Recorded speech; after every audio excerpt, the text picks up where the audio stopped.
Hey Cozie Homies! Welcome back to the zone.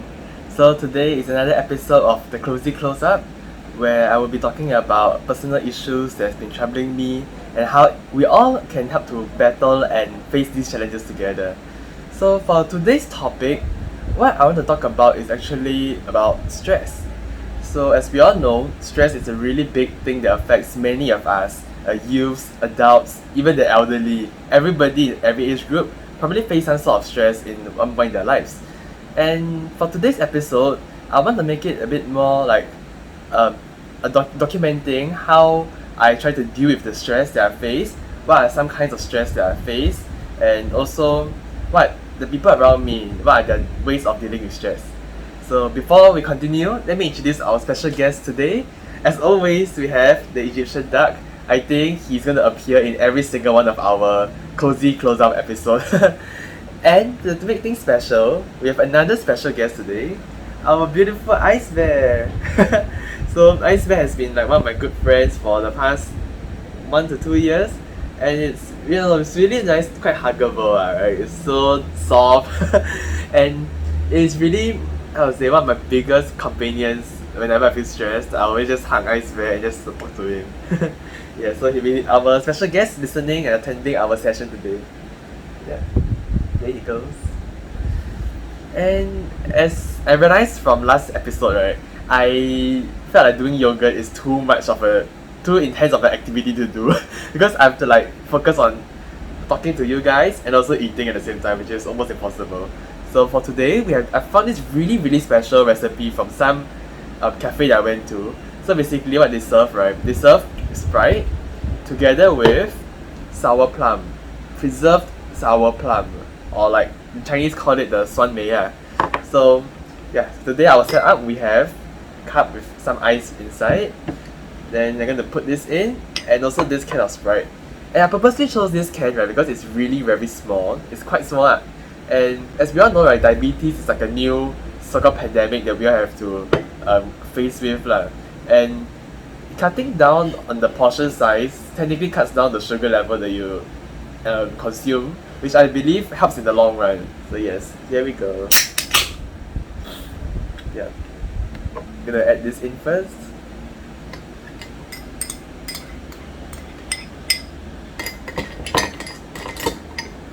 And let's pour this in.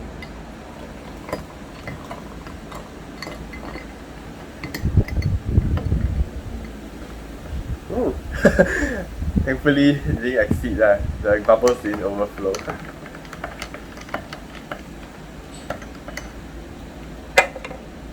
So yes, there we have it.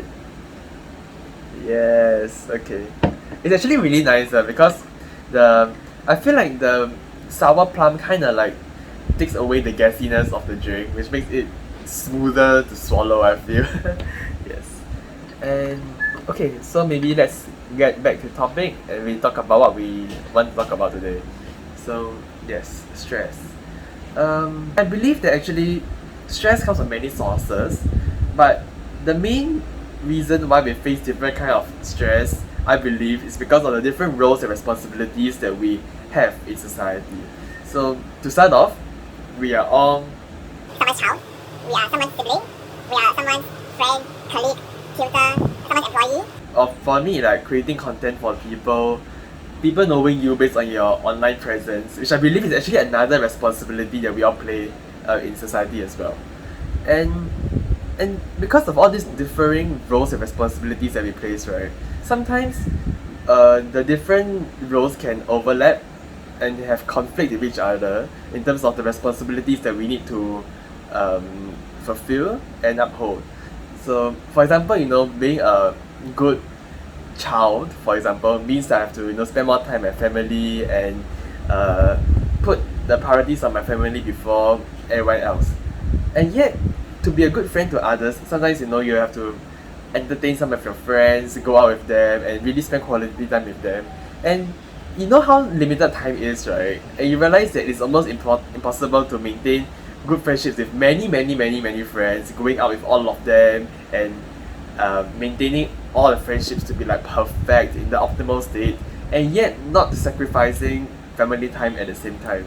So I feel like all these kind of different priorities that we need to juggle is really very it's a big source of stress for many people, I believe.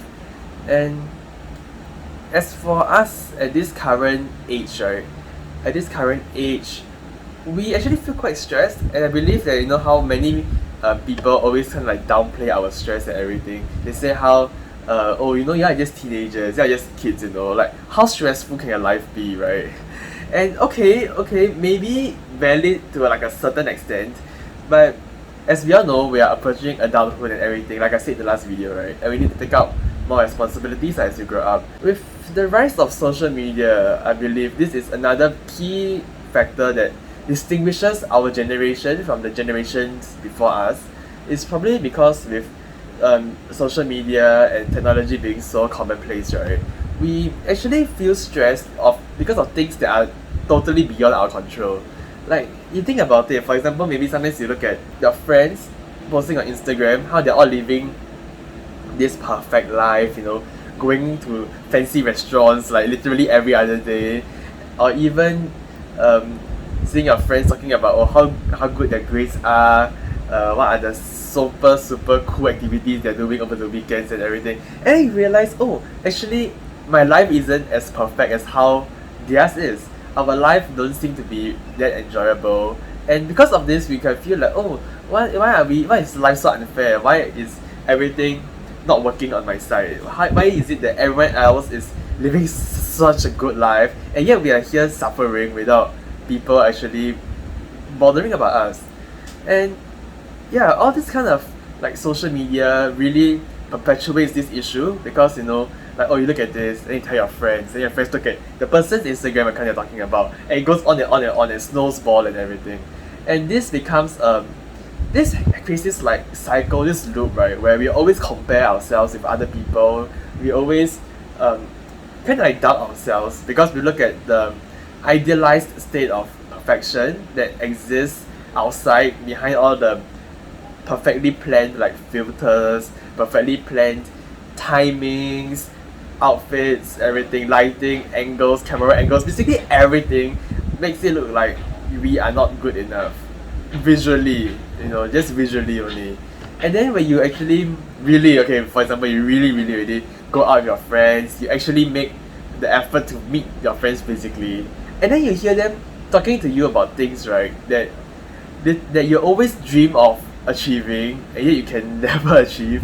And then you think to yourself, like, we all live, like, we are all of the same age, we all have this specific period of time that we have spent on earth, and yet they achieve so much more than we can. So then it's like, oh, we are born like talentless, we can never ever make it, we are just the inferior breed of humanity, and I feel like all these kind of things, right, like comparing ourselves to other people is definitely one of the biggest reasons why many of us actually feel stressed. And speaking from experience, because I feel like I'm the kind of person that likes to compare myself to other people unnecessarily all the time. Yes. Honestly, life is just so unpredictable and so many possibilities, right, that sometimes we always question ourselves for why didn't we choose the perfect combination of factors that leads us to this optimal state. Yeah, it's just like how sometimes luck seems to favor certain types of people, and then sometimes luck just doesn't favor us. We get thrown to do all the jobs that we don't want to do, like other people get to do the task that you always desire to do, and yet people allocate you all the nasty jobs, the dirty jobs, the horrible jobs. And I believe, like, because of how unpredictable life is, how many like endless possibilities that life throws to us, we just get very overwhelmed sometimes. And sometimes when we get overwhelmed, we just start to question everything around us. And I believe it's an instinctive thing that we all do, like as humans. Because like how, like, millions of years of evolution, the flight and fight response, and then how in the past looking at wild animals were just scared us, we are all going to be like on our feet running away and everything. And because now in this modern world where we don't face these kind of life or death situations anymore, like we no longer see cases of like have to fighting with animals, or like, oh, suddenly winter comes, you have no food, what are you going to do? Or like, oh, suddenly this massive landslide just destroys our whole village, what are we going to do? Like, these kind of issues are not really the commonplace anymore. And as such, right, our bodies, we still have the instinctive reflex to this kind of situations, but we manifest it in smaller situations that are actually not even that life-threatening, and yet our brain tricks us to think that it is life-threatening.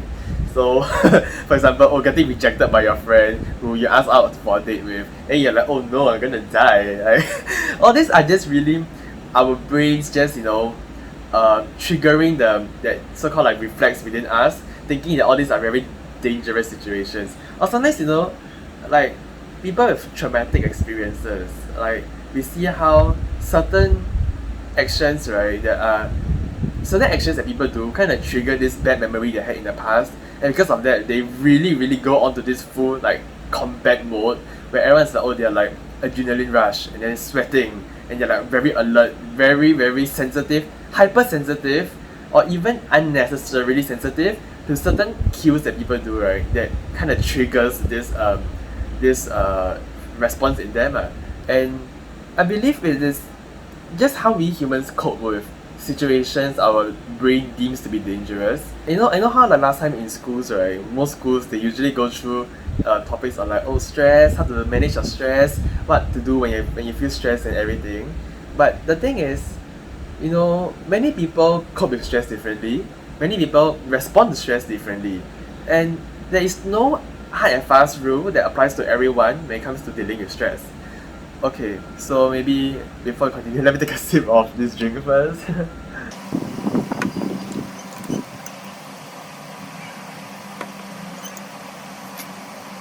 Okay, so I had this conversation with one of my juniors in NS. So he was telling me, right, he was scrolling through Facebook, and then he saw this those kind of posts, right, and then they were saying how like, oh, signs of stress that you don't know exist, or something along those lines. So basically they say how, oh, even though you don't have the typical bodily responses to stress like we are familiar with. For example, some people when they're stressed they have sweaty palms, their heart rate increases, pupils dilate, I don't know, all these kind of things, sharpen, contract. Like, okay, all these are the kind of stress responses we're all familiar with, right? But there are also stress responses that some people are not familiar with. Like, they don't physically feel stressed, but they are actually stressed inside. So, for example, people having bad digestive symptoms. So, for example, like, uncomfortable stomachs all the time, or irregular sleep patterns. Very easily they can wake up in the middle of the night feeling shocked, out of nightmares and everything. Or they have basically very subtle symptoms, right, that point to you that you have stress, just that you're not fully aware of it. And because my this junior, right, he's always super cheerful and outgoing, he's always like, oh, he's so happy all the time. But then he sort of came up to me and tell me about actually he's facing these kind of symptoms and he might be actually be stressed. And from there on, I kind of talked to him deeper, and we realized that he might actually be feeling quite stressed, in certain situations that they are facing in their life. And this makes me wonder, like, how do different people respond to stress differently? So, I went to talk to a few of my other friends, I talked to them about how they respond to stress, right? So, I know for me, whenever I feel very stressed, right, I will have a really, really, really bad stomachache, a super horrible stomachache. And I think, right, it is quite common that some people face this all the time, right? Sometimes before exams, right, they have these like butterflies in the stomach. I realized, okay, another symptom I have, right, is headaches, really, really bad headaches.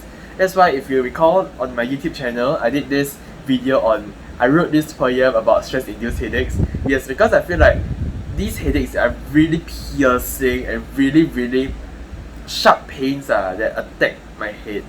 And that's why I wrote a poem out of it, because back then, when I wrote the poem, I was really, really stressed out by, adjusting to this new phase in my NS life and everything. So that's how the poem came about.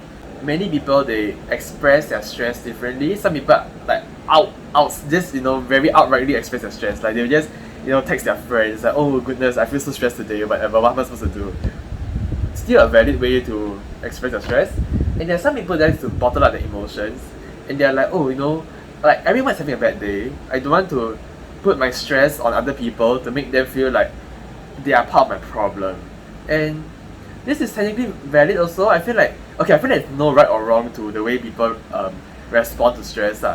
Just that I feel like you just think what's most comfortable for you. If you're comfortable sharing with people, probably talking to people, expressing your stress to other people might be the best course of action for you.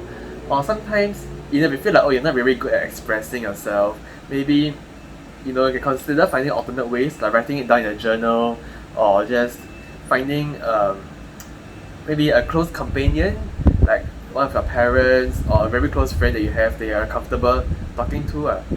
Yeah, I feel like we have to figure out how we want to cope with stress sometimes. Living in this stressful era of our lives, even probably we are like the most stressed out like generation of the entire like world, because how like many centuries of history, right, human history led us to this point where we are just faced with all sorts of nasty situations. So even like international problems that could even cause stress to everyone. So for example, or maybe if you're like living in the ancient times, the only things you need to stress about is probably like your current living conditions. Oh, you have a new emperor coming on to take over the throne. Okay, maybe that's another source of stress for you. But all this kind of stress last time, they're probably not that they are less intense. Probably those kind of stress are very in your face, very direct. You can definitely feel the impacts of the stress. And yet for us, right, in this current generation, with all the media and everything, we are kind of like very aware about almost everything that's happening in the world. So we see how we read the news, and then we see climate change, and we see things about racial injustice in other countries, problems on gun control, equality in terms of love, and we see many other situations. All these kind of like issues, right, even though they might not directly affect us, but we do know how if we let these situations just continue to go on and take its natural course of action, right, it will definitely lead to like very undesirable outcomes and effects to our planet. And these kind of things, even though they might not directly stress us out, it kind of has this underlying stress that most of us actually face. Like sometimes you go out to your friends, you talk to them, and then they're like, why makes you think we can live so long? Like we're going to deplete all our fossil fuels by the time before we even die. Or by our generation, probably the 6th mass extinction will have occurred, and we all just humans all just die. And even like this current pandemic, like no one ever expects it to happen, and yet it happens. So there are just many reasons to be stressed in this current time and age, and it is okay to feel stressed. I feel like it is normal for everyone to feel stressed. Everyone is kind of stressed over something in their life, so don't ever feel like maybe I'm overthinking, or maybe I'm just too sensitive to issues out there. Like, no, you're not. Everyone is facing stress. So yes, probably try to accept it. Yeah, we all try to accept the fact that we humans are prone to feeling these kind of negative emotions.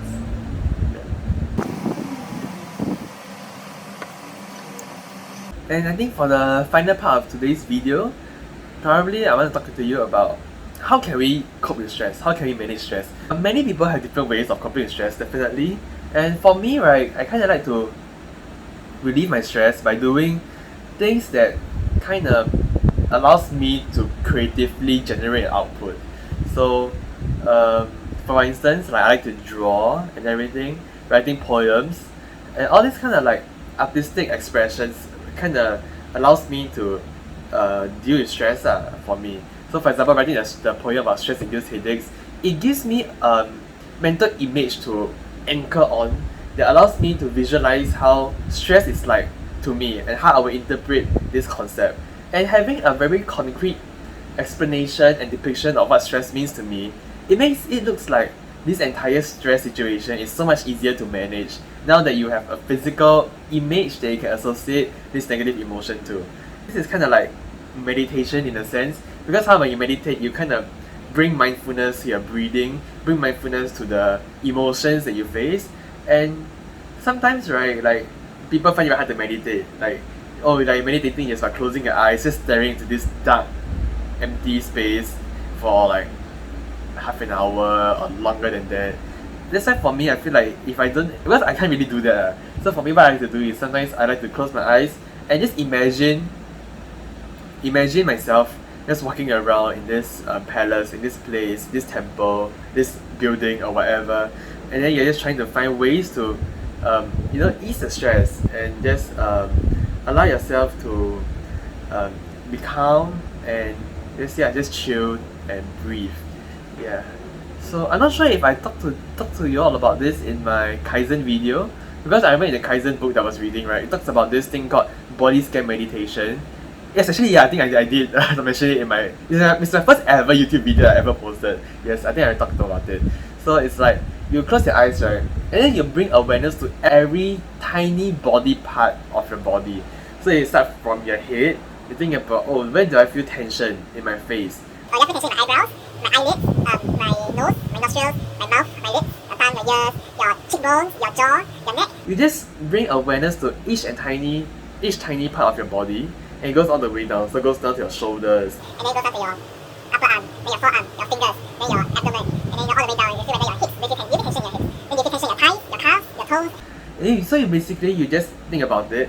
You feel like, oh, maybe one part of my body feels a bit more sore, a bit more tensed up, and you try to breathe into that place. So it's kind of like okay, just imagine how you breathe, right? But then the gush of air that you exhale, you imagine it go through your bloodstream, and then that gush of cold air just enters that location, that centralized location that you're imagining, and it just ease out the entire area. You just smoothen out the tension in the area, and it does kind of help. I feel like it's a good way to visualize and give your brain kind of like a coping mechanism visually on how you can ease out the stress and tension in your body. So this is my take on coping with stress. And then I do see like other people like they're playing sports, okay, because I'm not an active person. But some people that play basketball and then they feel really happy afterwards to relieve their stress. Yes, that's good. You can do that. And I don't know, like sports, I feel like, or maybe swimming. I feel like swimming for me is a really stress relieving activity. I believe, right, all of us in one point in our lives, right, we should really try to plan out certain stress relief activities that we can do, probably like on different like time periods. So maybe annually, I want to plan like a traveling trip to go to a beautiful country, a beautiful city that you want to visit to relieve your stress. That's possible. Maybe you can think of it on a monthly basis. Maybe every month you want to bring your family to this nice restaurant to chill, a nice quiet cafe to just talk to them and spend quality time with them. Yes, maybe that's possible. Then you can think about it on a weekly basis. So maybe on a weekly basis, maybe like, oh, every weekend I'm gonna get this, my favorite cup of avocado smoothie or something like this. It's just tiny little things that allow you to feel happy and look forward to, and then you can divert your brain out of the stress that's triggering you.